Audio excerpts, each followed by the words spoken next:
muna roƙon Allah ya taya waɗannan sabbin shugabanni da aka rantsar rikon wannan amanar, kuma ya ba su ƙarfin hali da wadatar aikin alfarmar shugabanmu annabi Muhammad sallallahu alaihi wasallam.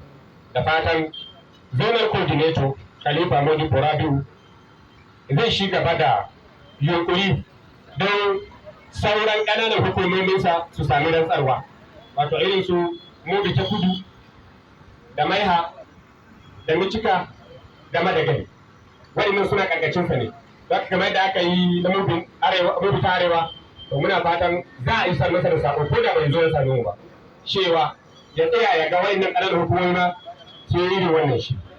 Bai kamata tun da yana nan shi coordinator sai mun turo wani ko mun turo wani wakili ba. Shi ne wakilin ma waɗannan ƙananan hukumomi guda biyar. Mubi ta Arewa, Mubi ta Kudu, Maiha, Micika da Madagari. Da fatan local government chairman zai isar masa da wannan sako. Sa'annan don su ma su samu shiga, su ƙananan hukumomi ɗin don su ma su samu shiga a cikin programs na mu'assasa kai tsaye da izinin Allah.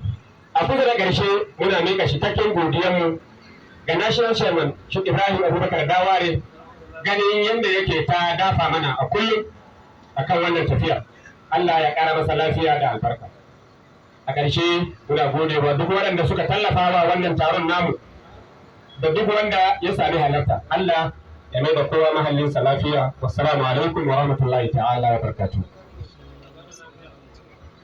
Alhamdulillah, shi ne shugaban mu'assasa na Adamawa, Sayyidi Sheikh Muhammad Sayyidi Sheikh Mauludu Tola.